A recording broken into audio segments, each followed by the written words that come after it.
Inna ad-dina 'indallahil Islam.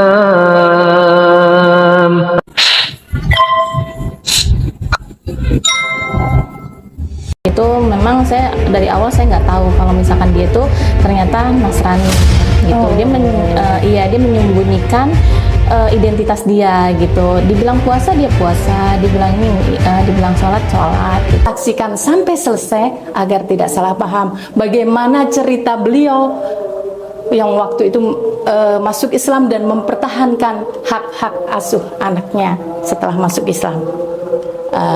Kita sapa dulu sahabat kita, narasumber kita sekarang, Teh Vina. Assalamualaikum warahmatullahi wabarakatuh. Waalaikumsalam warahmatullahi wabarakatuh, Bunda.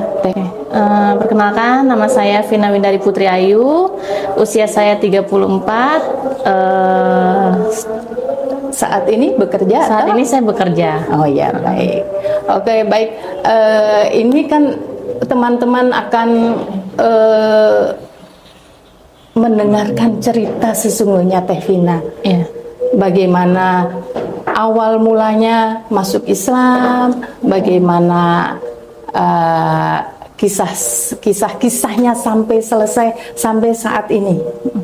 Ya, boleh mungkin Teh Vina langsung saja bercerita bagaimana sih masuk Islamnya Teh Vina? Iya. Dari awal memang saya dilahirkan sebagai seorang Muslim. Keluarga saya Muslim, dari keluarga papa Muslim, mamah Muslim gitu. Setelah saya beranjak dewasa gitu, saya kenal dengan seseorang.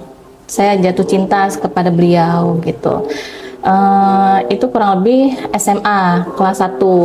Saya pacaran kurang lebih sudah 2 tahun. Itu memang saya dari awal saya nggak tahu kalau misalkan dia itu ternyata Nasrani gitu. Dia menyembunyikan identitas dia gitu. Dibilang puasa dia puasa, dibilang sholat gitu kan.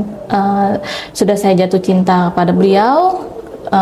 Akhirnya saya diajak menikah, tapi dengan syarat saya harus pindah agama gitu. Tapi namanya kita baru lulus sekolah gitu kan, masih labil gitu. Saya juga cinta monyet sama beliau. Bukan cinta monyet sih, cinta beneran deh gitu kan, Bun. Karena cintanya gitu kan. Karena cintanya gitu. Jadi benar-benar saya tuh cinta banget, nggak bisa lepas dari dia gitu. Akhirnya saya mengikuti maunya dia gitu. Saya pindah ke agamanya dia gitu kan. Terus dari situ saya 2008 saya pindah agama.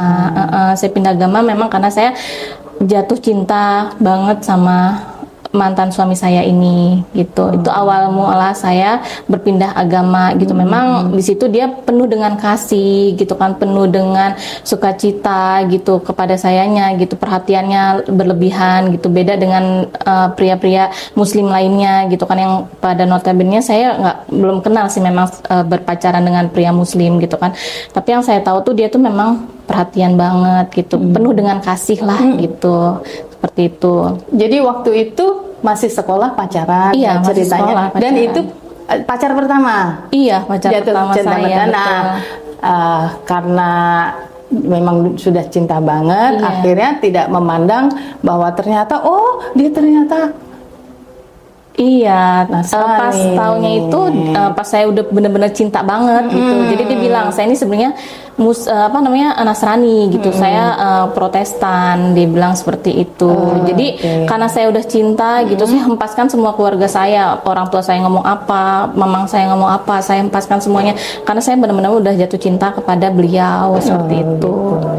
Jadi waktu itu menikah di gereja dong? Iya, betul. Jadi gereja mana? Waktu itu saya menikah di Bandung karena memang di sini saya menyembunyikan identitas saya lah dari semua keluarga. Yang tahu itu hanya mama saya saja gitu, dan almarhum bapak saya gitu. Oh, jadi kakak adik itu tidak ada yang tahu, keluarga nggak ada yang tahu gitu. Itu juga saya minta izin sama orang tua. Saya bilang ini hanya formalitas aja mah untuk saya bisa menikah dengan ini suami saya gitu. Itu dibilang formalitas memang sebenarnya awalnya pingin formalitas atau dikatakan hanya formalitas. Iya, atau memang awalnya memang saya berat juga untuk pindah agama gitu. Tapi karena saya memang sudah cinta sama beliau gitu, jadi saya bilang ya sudah deh gitu.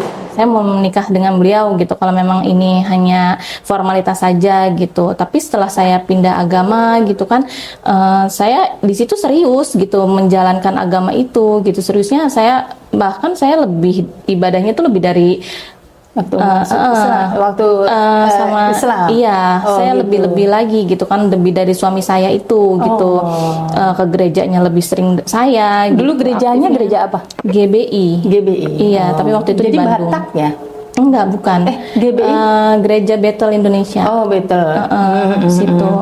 Waktu itu kan lebih happy gitu. Jadi kita terbawa gitu loh, Bun. Terbawa suasana di sana tuh. Iya. Oh, ternyata memang Kristen nih ini ya kekeluarganya tuh banget gitu, beda dengan yang Muslim yang saya pernah rasakan dulu.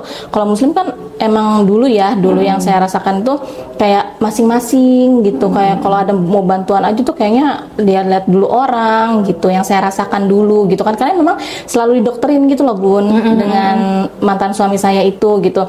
Si Islam tuh kan poligami gini gitu, terus Islam itu kan teroris bla bla segala macem kayak gitu. Jadi Islam itu kan nggak ada kasih, nggak ada apa, cuman permusuhan doang, perdebatan doang seperti itu. Jadi saya, oh iya sih, namanya masih kecil ya, Bun ya. Kalau saya bilang saya masih kecil karena masih Remaja. Iya, remaja Karena sih. 19 tahun ya 19 tahun artinya betul. menikahnya. Jadi memang pikirannya belum terlalu dewasa gitu. Di dokternya seperti itu, jadi saya oh iya nih gitu kan. Terus saya lingkungannya juga lingkungan Protestan, Kristen gitu kan, Kristen Protestan. Jadi saya oh berarti Kristennya memang seperti ini ya gitu. Jadi saya itu pindah agama itu 2008, tapi setelah saya jalanin itu sampai 2010 saya di Bandung kan, dari 2008 itu sampai 2010 itu saya di Bandung. Saya memang merasakan energi si Kristen ini sangat melekat gitu di saya. Tapi setelah saya 2010 saya pindah ke Depok lagi gitu kan, nah udah mulai tuh, Bun, saya ibadahnya ke gereja ini ya, karena memang mantan suami saya ini tidak mengajarkan saya gitu apa sih Kristen tuh seperti apa sih gitu. Terus baca Alkitab juga kita jarang gitu kan, saat teduh juga kita jarang saat di Depok ini. Mungkin saya dari situ udah mulai sedikit berkurang nih rasa saya ingin belajar di Kristen ini.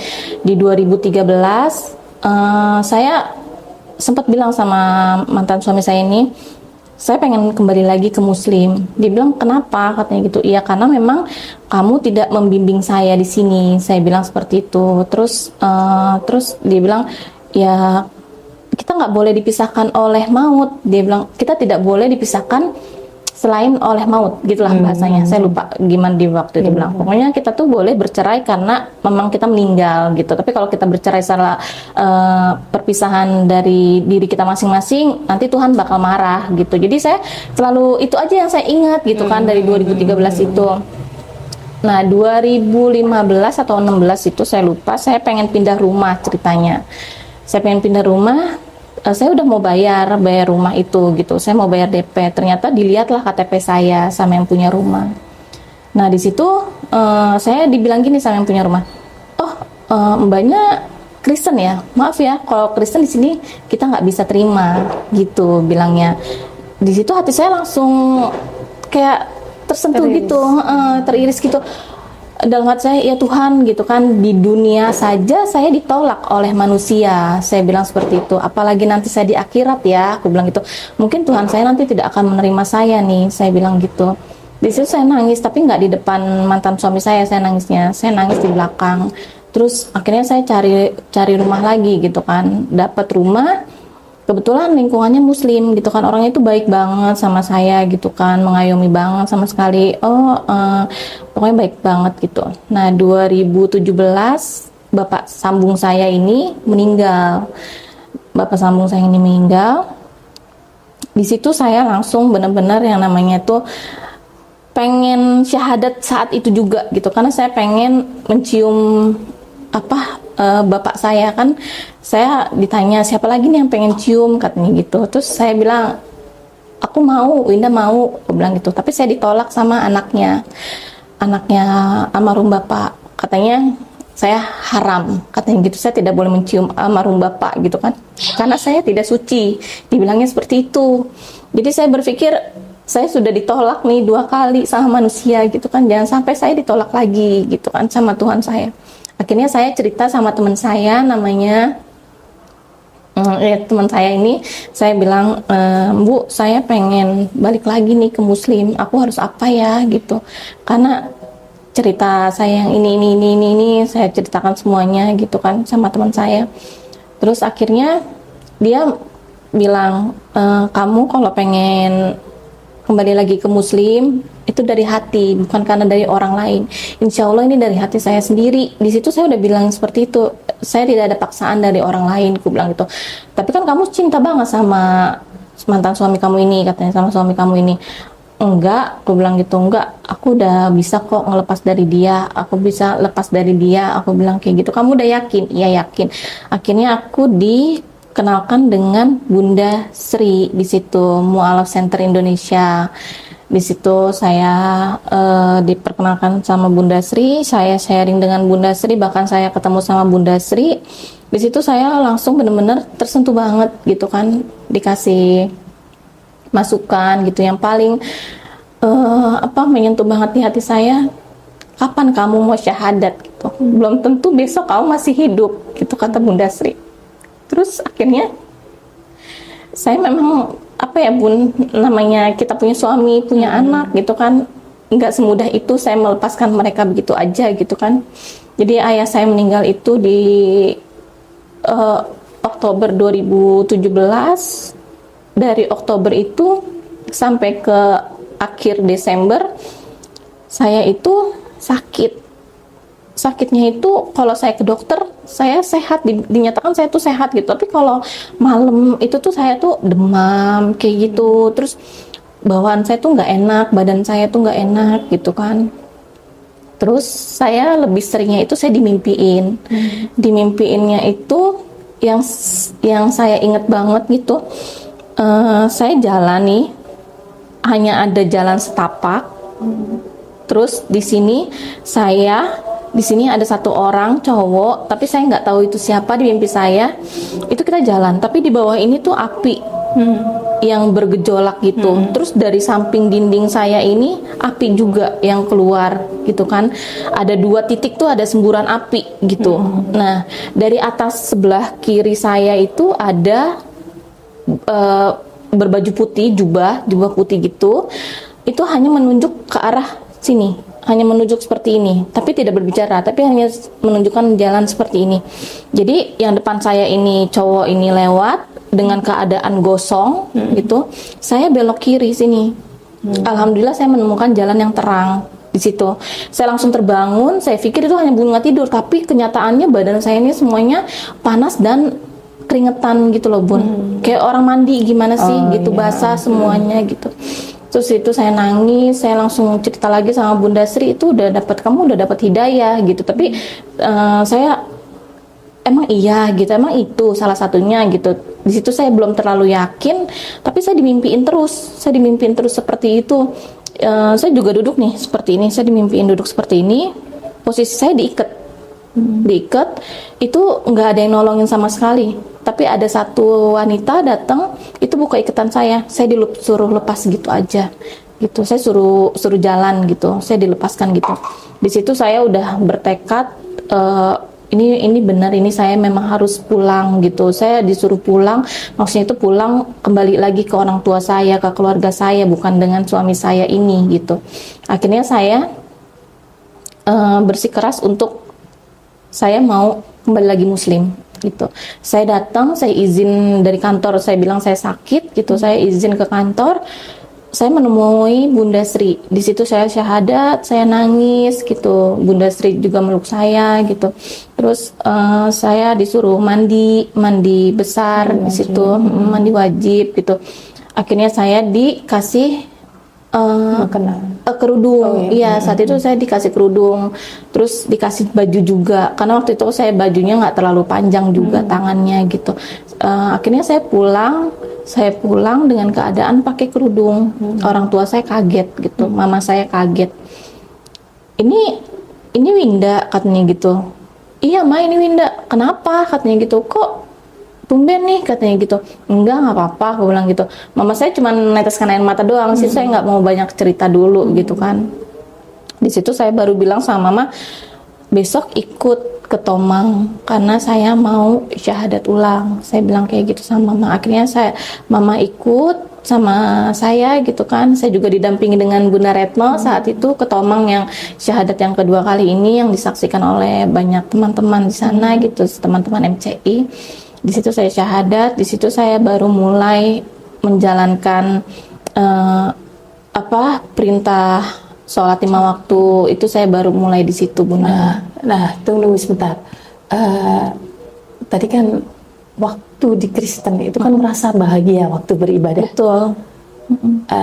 Suka baca Alkitab juga. Suka baca. Ada nggak sih yang nyantol di kepala atau hati gitu? Ada. Dari Injil itu? Ada.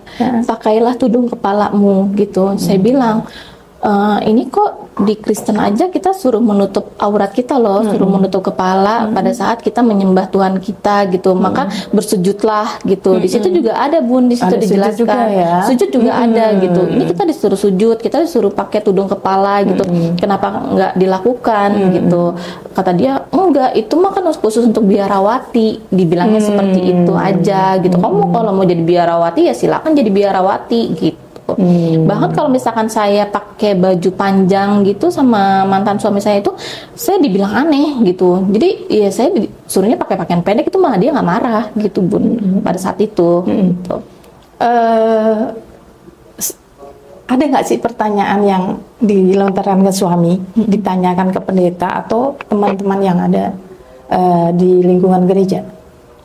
Pertanyaan kenapa saya kenapa di Alkitab aja disuruh pakai kerudung dan bersujud saat sholat? Enggak, karena saya waktu baca itu ketika saya sudah pindah ke Depok ini, jadi saya nggak terlalu kenal dengan yang di orang gereja ini. Nah, kenapa saya bersikeras untuk kembali lagi ke Muslim ini Bun? Ternyata memang di Kristen ini juga saya bilang kayak, maaf ya kalau saya salah gitu kan. Jadi kayak kalau orang kaya dia dideketin oleh pendeta ini gitu, sama kalau kita tuh dibilang Bun, panitia gereja lah gitu. Itu dideketin. Tapi kalau orang-orang yang biasa itu ya udah, mau datang silakan, mau enggak silakan gitu. Yang saya tangkap di gereja Depok saya ini ya Bun ya, waktu dulu di GBI Depok ini gitu.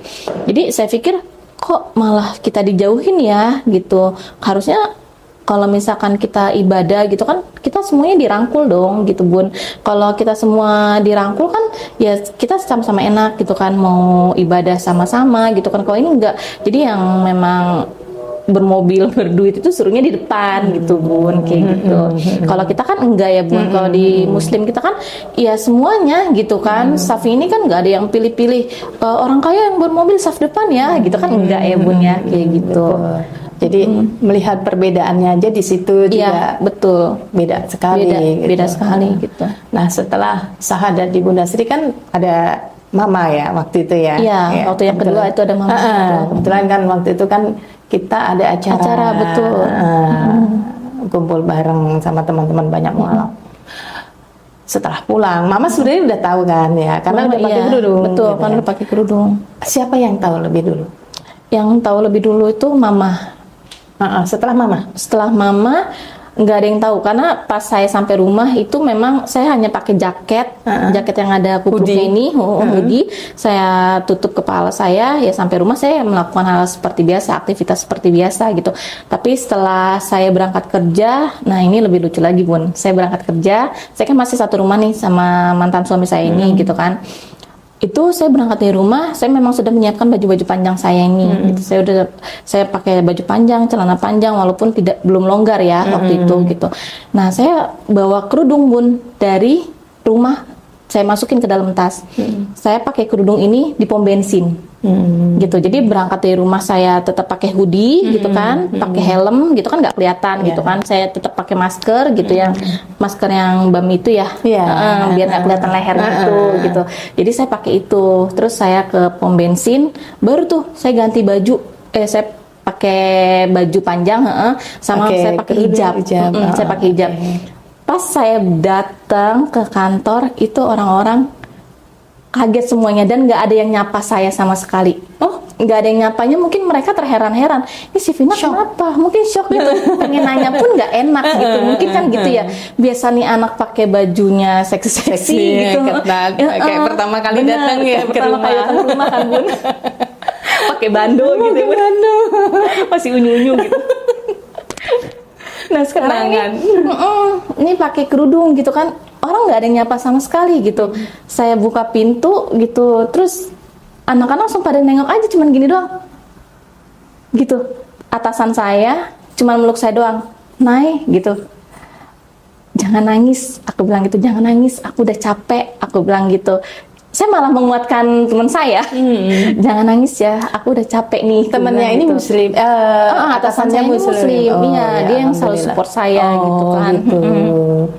Terus jangan nangis ya, aku bilang gitu. Kalau teman saya yang sahabat saya ini memang saya lupa. Tadi kan Bunda nanya, ada mama selain mama ada nggak yang tahu? Nah ini sahabat saya, Oh, iya. dia tahu seluk beluknya. Saya sebut namanya Kiki. Kebetulan kan saya juga udah kenal waktu Kenal ya, Bunda, sebelum ya. sahadat pun Iya. udah pernah datang ya Udah ada untuk pernah belajar waktu itu Ikro. Sakifa. Oh iya, Metode benar. Sakifa Iya, ya. betul. Iya, Itu iya. saya sama Kiki itu. Jadi Kiki udah tahu, jadi dia nggak kaget pas saya datang itu. Atasan saya meluk saya, teman-teman saya akhirnya meluk saya semua. Saya bilang, tolong jangan ada yang nangis. Saya bilang gitu, insya Allah Kanai udah kuat. Aku kalau di kantor dipanggilnya Nai. Gitu. Insya Allah Kanai udah kuat gitu kan. Udah gitu, terus besoknya kado udah berdatangan Bun. Tanpa saya minta, gitu kan, Masya Allah banget ya. gitu. Mukena, hijab, baju panjang gitu. Padahal saya nggak minta gitu. Karena ini aku ada ya buat Kanai, buat Kanai. Nah baru hari-hari berikutnya teman-teman kantor pada nanya gitu kan. Ini beneran lo, Vin, gitu. Ini beneran lo, gitu. Iya, ini aku, gitu. Cara ngomongnya juga udah berbeda nih, Bun, gitu. Kayak bukan Vina yang dulu begajulan gitu kan, gitu. Iya, ini aku, gitu kan. Terus, Masya Allah banget deh ngeliat sekarang, kayak gitu-gitu. Alhamdulillah bisa ini, gitu. Bisa berubah, gitu. Mereka pada, alhamdulillah pada senang, pada terima saya, gitu. Tapi nggak putus sampai situ sih Bu, Iya, gitu. pastinya. Kalau itu suaminya, jadi Taunya itu mulai ada keanehan di saya. Kok tasnya ini selalu berat banget gitu kan. Biasanya saya kalau bawa tas itu kan tas yang kecil. Nah ini kok tasnya gede-gede terus gitu. Ketahuan lah saya bawa hijab. Diambil. itu sudah berapa lama? Itu kurang lebih udah 2 minggu, mau jalan sebulan. baru 2 minggu ya, baru baru 2 gitu ya, minggu belum itu. lama. Belum lama Bun. Nah itu udah ketahuan tuh Bun di situ. Di situ saya diikutin sama mantan suami saya ini sampai pom bensin. Saya diikutin sampai ke kerjaan. Di kerjaan saya diklaksonin gitu kan. Saya nggak boleh masuk kantor, tapi saya tetap masuk aja gitu kan. Karena kalau misalkan macem-macem di kantor kan juga nggak bisa gitu kan. Akhirnya dia pulang gitu, dia kerja juga. Terus pas pulang ternyata saya diikutin sama dia gitu. Nah kebetulan saya boncengin teman saya ini gitu. Dia nebeng sama saya. Saya diberhentiin sama dia gitu, saya langsung dipaksa copot gitu kan Hijabnya. Hijabnya tuh saya disuruh paksa, sedangkan di situ posisinya lagi hujan. Posisi hujan ini kan banyak orang-orang ya Bun ya. Saya bilang, kamu di jangan, daerah mana? itu di Cibinong Bun. Oh, di Cibinong. Di Alfamidi Cibinong, saya ingat banget. Jadi di situ saya diberhentiin sama dia untuk buka hijab nih, katanya gitu. Buka hijab kamu gitu kan. Iya, jangan di sini lah, nanti kamu malah diinin sama orang-orang. Aku bilang kayak gitu. Nggak baik di sini, aku bilang gitu. Akhirnya saya berhenti gitu kan.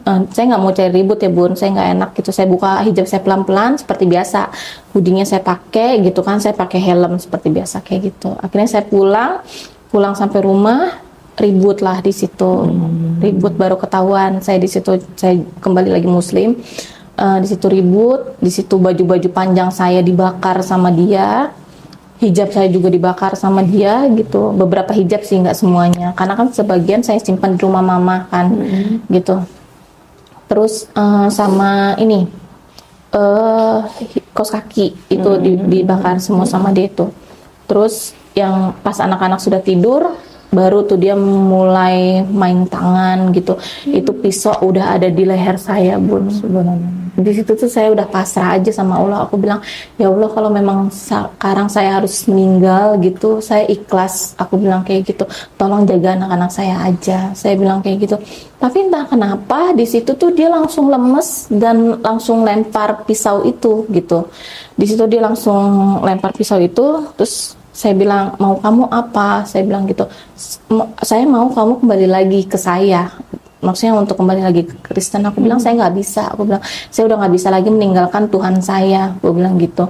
Ya udah kalau kayak gitu kita selesai aja. Ya sudah nggak apa-apa, itu mungkin lebih baik. Aku bilang gitu. Tapi di situ dia tetap nggak mau sebenarnya, Bun, nggak mau pisah. Nggak mau pisah. Dia tetap kekeh mau sama saya gitu. Tapi dia juga nggak mau untuk ikut saya gitu kan. Tapi di situ saya mikir saya harus apa. Akhirnya dari Januari ke Maret itu saya masih tetap sama dia, masih tetap satu rumah. Tapi di Maret itu, tapi dari Januari ke Maret saya nggak yang cuman diem aja gitu. Tapi saya mencoba mencari nih, saya harus apa gimana. Alhamdulillah saya ketemu dengan tim Mu'alaf Center Darussalam. Jadi saya di situ diterima untuk ikut pondok, untuk tinggal di pondok gitu. Jadi biar tidak berzinah gitu istilahnya, Bun, ya. Gitu akhirnya saya dari Maret itu saya pindah ke sana. Anak-anak sempat saya bawa. Di situ dia kayak orang stres kayak apa. Akhirnya kita sepakat, oke, anak-anak tinggal di rumah mama saya. Jadi weekend kamu bisa ketemu, saya bilang kayak gitu. Atau kalau mau malam nginep di rumah nggak apa-apa. Tapi pagi kan anak-anak sekolah pulangin ke rumah mama. Kita udah sepakat kayak gitu, Bun. Dari Maret ke Agustus berjalan dengan lancar gitu kan. Mungkin dia juga di situ nggak cuma diem aja kan, Bun. Mungkin dia juga berpikir gitu. Dan mencari juga. Dan mencari jalan caranya juga. gitu. Betul, mencari jalan juga gitu. Di pondok ini kan saya juga bekerja sambil belajar ya, Bun, ya. Belajar ngaji juga, belajar pengen seperti anak-anak pondok itu seperti apa, menghafal Quran itu seperti apa, baca Quran itu seperti apa, tajwidnya dan segala macamnya itu. Saya ingin memperdalam agama saya kan di situ kan, Bun. Makanya saya udah ikhlas lah melepas dia. Saya nggak ketemu papahnya itu dari Maret sampai Agustus. Nah, singkat cerita si mama saya itu bilang, ini kok anak-anak belum diantar gitu. Saya bilang, oh belum diantar, coba saya telepon dulu. Saya telepon, kenapa anak-anak nggak diantar pagi ini? Saya mau bawa ke taman mini, mau jalan-jalan. Kenapa nggak weekend? Kan biasanya kita weekend jalan-jalan. Saya bilang kayak gitu, anak-anak kita bawa weekend jalan-jalan gitu.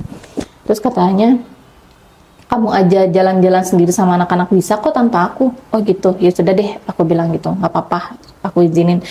Udah 2 hari, mama bilang, ini anaknya nggak dibawa lagi ke sini. Saya udah mulai curiga tuh, Bun. Saya kan bukan orang apa ya, Bun, nggak yang iya-iya aja. Saya telepon lah ke kantornya.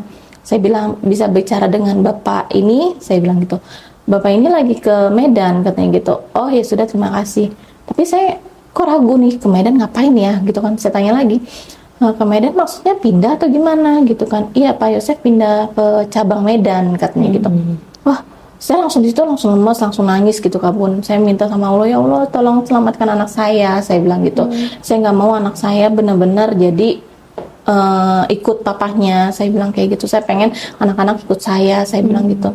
Akhirnya di situ ibadah saya kencengin, Bunda. Sholat tahajud, sholat duha, iya pokoknya ibadah apapun itu saya jalanin sampai mungkin Bunda tahu saya sampai puasa. Iya, Daud puasa Daud ya Bunda ya gitu kan.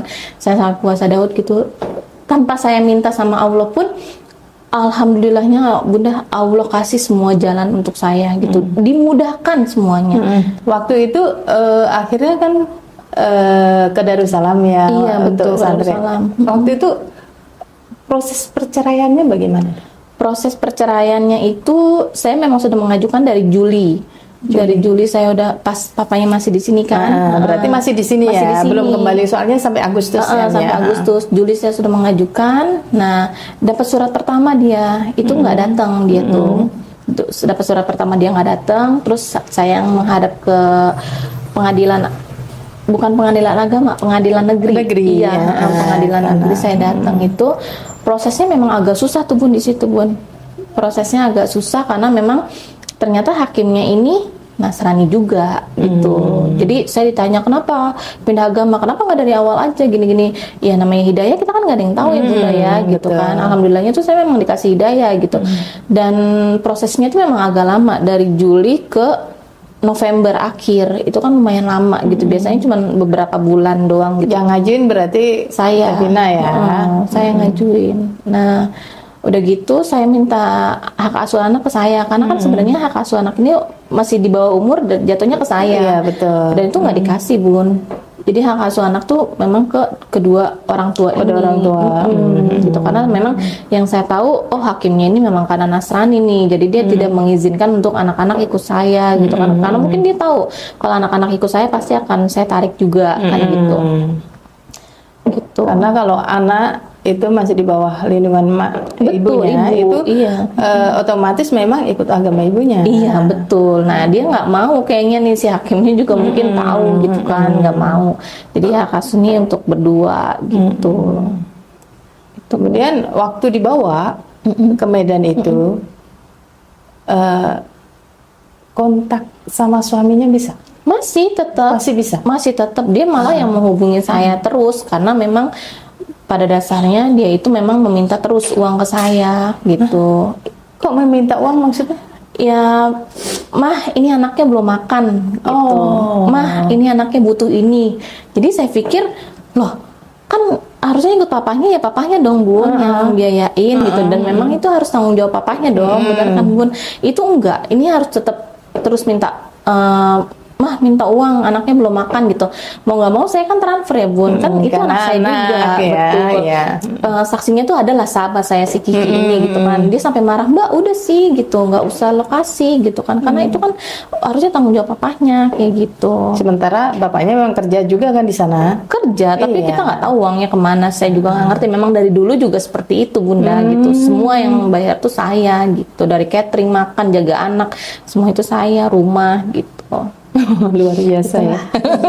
Jadi saya pikir untuk apa gitu kan, saya juga nggak disenengin sama dia, saya juga nggak dibahagiain sama dia, untuk apa gitu kan, di dunia aja saya nggak dibahagiain, apalagi nanti saya di akhirat kan, saya mikir gitu gitu. Di dunia saya nggak diterima sama orang, apalagi di akhirat nanti gitu. Saya berpikir seperti itu. Kemudian saat anak-anak di Medan gimana ngambilnya? Akhirnya kenapa anak-anak sekarang ikut TPN? Gitu? Jadi anak-anak tuh dibawa itu di bulan Agustus. Ya. Saya memang rencana saya ya Bun, saya mau ngambil anak-anak itu di Desember 2019. Karena saya mau ngumpulin uang dulu nih ceritanya gitu. Tapi qadarullah, Allah tuh benar-benar baik banget sama saya gitu kan. Allah lewat teman-teman saya yang di Darussalam ini gitu kan. Saya nggak minta Bun. Bahkan si Bunda Yeni namanya, beliau bilang, Vin, ayo kita ambil anak-anak gitu. Aku lihat di mata adek tuh, adek butuh kamu katanya gitu. Adek Salman nih Bun. Kalau dulu kan namanya, aduh saya juga lupa. Jonathan gitu. Jonathan ini tuh butuh kamu, butuh mamahnya katanya gitu. Kalau anak-anak dulu dibaptis ada nama baptis ya? Enggak. Cuma saya dikasih nama itu Bun, nama apa kalau Batak teh boru. Marga, boru. Dikasih Sembiring. Dikasih boru itu kalau di Batak. Kalau anak-anak ada nama Kalau baptis anak-anak sih, kalau anak-anak kan namanya memang nama Kristen semuanya dari awal. Oh iya. Kalau awal. Nah di situ Bunda Yeni tuh bilang untuk, ayo kita ambil anak-anak katanya gitu. Saya di situ langsung senang banget lah hati saya gitu kan Bun. Akhirnya saya mencoba untuk trik-trik saya nih. Saya mau minta alamat sekolah anak dong. Saya mau ini. Saya mau minta alamat rumah kamu di mana gini. Saya juga mau minta alamat kerja kamu gitu. Saya kan mau kirim makan apa segala macem gitu. Akhirnya dikasih tuh Bun semuanya gitu. Saya juga dibantu oleh tim MCI yang di Medan dengan Kak Adit. Saya dibantu dengan beliau gitu kan. Saya ngambil anak-anak dibantu dengan beliau gitu. Alhamdulillah Bunda, itu semua sangat-sangat dimudahkan. Dari perjalanan aku ke sana gitu kan, sampai aku ketemu dengan pendeta, karena anak-anak dititipin ternyata di gereja. Dititipinnya di gereja. Dititipinnya gereja. Di Medan itu Vina udah pernah ke sana? Pernah Sebelumnya udah di pernah? Desember 2018 itu, karena saya memang pengen cari alamat ini gitu. Saya pengen tahu alamat ini tuh papanya tuh dari kantor ke sekolah tuh jaraknya berapa gitu kan, sejauh apa sih gitu, kayak gitu. Tapi saya kan nggak tahu alamat jelasnya nih, gitu kan. Baru saya aku minta dong alamat jelas kamu gitu. Saya cuma tahu oh jaraknya seperti ini gitu. Kalau untuk alamat jelasnya saya nggak paham gitu. Untuk dari rumah abangnya ke sekolah juga berapa jaraknya itu. Jadi tinggal di rumah abangnya. Iya, tinggal di rumah abangnya, betul. Oh gitu. Tapi anak-anak dititipin di di gereja kalau dia kerja. Oh begitu ya. Jadi sempat Bun di Maret 2019 ini dia memang beli rumah di Medan. Nah, kenapa saya memang bersikeras untuk ngambil anak-anak gitu kan? Ternyata dia tuh beli rumah di Medan gitu, dan dia beli rumah itu ternyata dia bawa wanita ke rumah itu gitu. Saya bilang ternyata untuk dia beli rumah itu dia pengen bawa wanita ke dalam rumah gitu dengan alasan enggak dia ngekos gini-gini ya. Saya kan nggak inilah Bun ya namanya. Tapi kan juga memang sudah bercerai. Iya, saya juga memang sudah bercerai. Saya sih nggak peduli ya gitu dengan dia mau ngapain sama si cewek itu. Tapi kan yang saya pedulikan kan anak-anak saya, psikisnya mereka seperti apa gitu kan anak-anak ini. Jadi saya Bunda Yeni bilang gitu, ya sudah, ayo aku bilang gitu. Saya akan mempersiapkan segalanya, saya bilang kayak gitu. Akhirnya Juli saya resign dari kerjaan saya yang lama, saya coba cari kerjaan yang baru. Alhamdulillah langsung dapat juga Bun di kerjaan saya yang baru ini. Alhamdulillah. Allah tuh benar-benar sayang banget sama yang namanya Vina ini Bun gitu. Kalau nggak sayang mah saya nggak akan sampai di sini gitu kan. Ya kan Bun, mungkin saya entah udah di mana gitu. Gitu. Itu dimudahkan banget Bunda sampai saya datang ke gereja itu. Saya nego sama pendetanya awalnya nggak dikasih, tapi dalam hati saya, Allah tolong bantu saya gitu, lembutkan hati mereka gitu saya bilang. Akhirnya pendeta itu mengikhlaskan gitu aja Bun, tapi awalnya tuh memang si pintu gereja itu pengen ditutup. Kalau pintu gereja itu ditutup, Bunda tahulah pintu gereja itu kan tingginya segimana, saya pengen loncat pun susah mungkin ya gitu kan. Akhirnya dibuka sama si pendeta itu dan mengizinkan saya untuk bawa anak-anak, tapi tolong dipulangin ya Bu, nanti saya nggak enak sama Pak Yosef, dia bilang gitu. Akhirnya saya bilang iya Pak, nanti saya akan pulangin. Di situ saya gendong anak-anak, adik, karena adik kan masih kecil. Abang jalan gitu, abang nanya papa mana ma papa, karena kan abang memang deket sama papahnya gitu. Abang papa mana ma papa gitu. Iya nanti papa nyusul ya bang. Akhirnya saya bawa ke dalam mobil. Itu posisinya mereka pakai kaos dalam sama celana pendek aja tuh Bun di situ. Tapi kan saya sudah menyediakan baju-baju gitu kan. Saya bawa baju, saya bawa pergi sama tim MCI, Mas Adit ya. Mas Adit. Itu kurang lebih ada 10 orang lah, alhamdulillah yang bantu saya untuk ngecek dari rumah sini ada orang yang ke gereja atau enggak. Pokoknya luar biasa di Bun. Luar biasa. Alhamdulillah sampai sekarang. Iya, alhamdulillah sampai sekarang. Sekarang si adik kelas berapa? Ade Salman, jadi abangnya ini nama Kristen itu Jeremy Isakar Joseph Marpaung. Saat ini nama Islamnya Muhammad Yusuf Al-Fatih.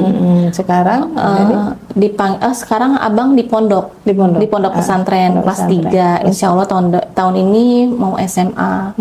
Kalau adiknya abang ini 15 tahun baru kemarin tanggal 6 tahun ya.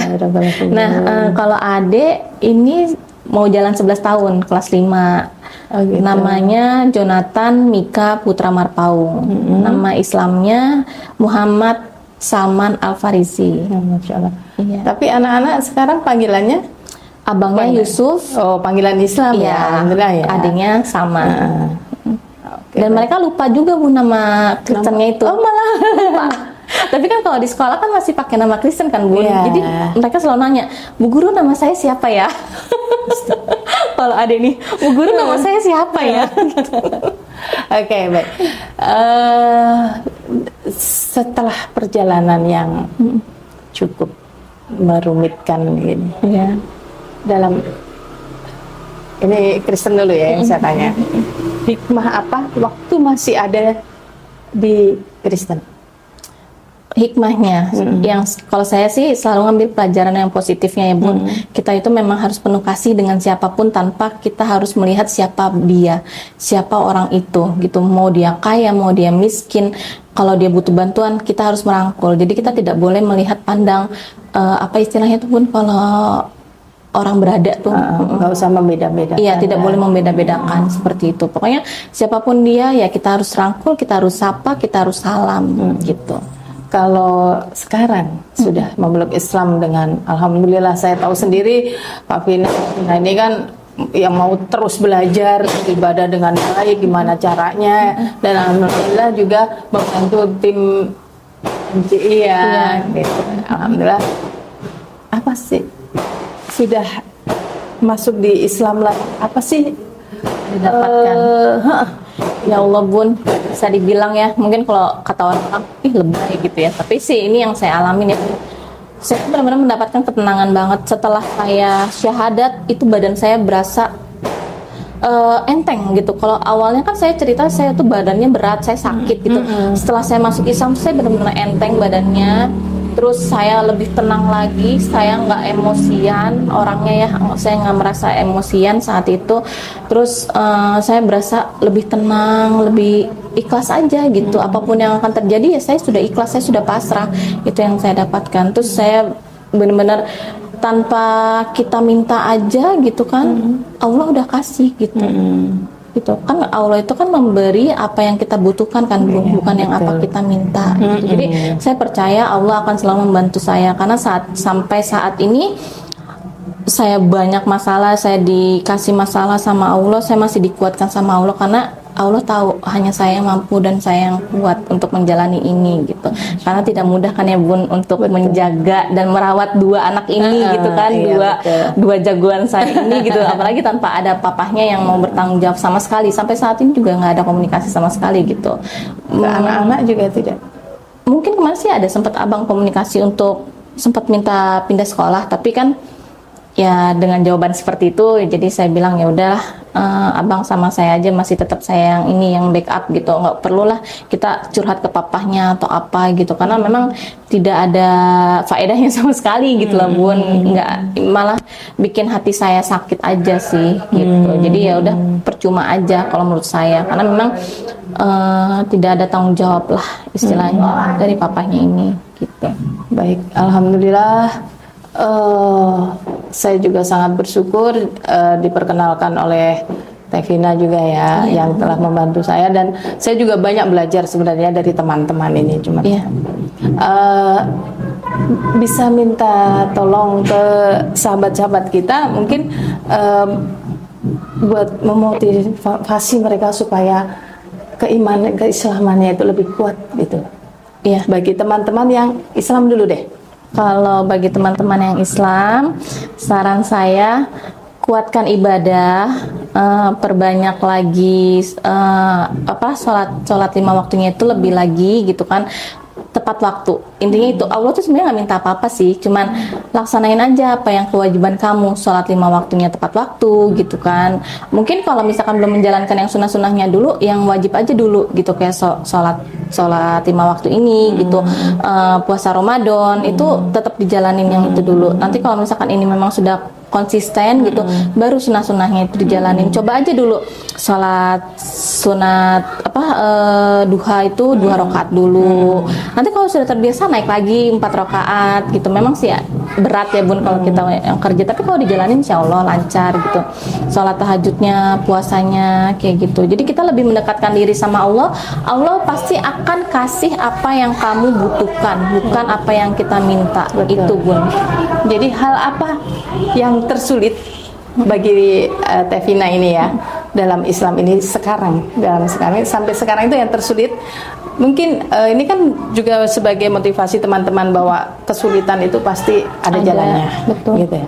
Apa sih yang masih tersulit, Sulitnya itu mungkin karena keterbatasan waktu ya Bun ya, gitu, terbatasan waktu untuk kita belajarnya dalam hal awal kan saya memang ngajinya ini sama Bunda juga ya Bunda ya, itu seminggu sekali, tapi semenjak anak-anak sudah di sini saya juga tidak bisa menyalahkan anak-anak sih ya Bun. Itu waktunya memang mepet banget karena memang kita sekarang juga udah jauh gitu kan. Karena yang tersulit itu karena waktu sih sebenarnya gitu. Tapi kalau untuk yang lain insya Allah nggak ada Bunda, cuman waktu aja yang harus di ini. Setelah masuk Islam sampai sekarang ini, cobaan apa yang menurut kakak itu terberat? Dan Saya yang sangat terberat. Alhamdulillah Bunda, semuanya enteng saya rasakan karena saya berpangku tangannya sama Allah. iya ya, alhamdulillah ya. Iya, kalau dibilang berat mah semua yang saya alami ini berat banget gitu. Iya. Tapi kenapa saya bilang enteng? Ya karena saya mengandalkan Allah gitu. Dan saya punya teman-teman seperti Bunda gitu kan, seperti sahabat saya gitu, teman-teman MCI kita ini gitu yang selalu menguatkan saya. Alhamdulillah semuanya tuh kayak berjalan dengan sendirinya aja gitu. Bunda saya juga nggak mau yang namanya kepikiran atau apa, enggak lah, udah jalanin aja gitu. Mau enak mau enggak ya udah jalanin. Insya Allah sih semuanya lancar gitu. Asal kita Kalau semua kita sama Allah. pasrah sama Allah tuh Betul. insya Allah semuanya akan mudah. Betul, betul, ya kan? betul. Yang penting kita menggantungkan hanya satu sama Allah, sudah cukup itu. Betul. Satu lagi, jangan bergantung pada manusia karena akan pasti akan kecewa dan sakit hati. Itu Betul, pasti, pasti. nggak mungkin enggak. Beda dengan kita tergantung sama Allah. Beda. Oh, beda banget Bun. Tanpa saya minta aja Bun udah dikasih Udah Bun. kasih, ya.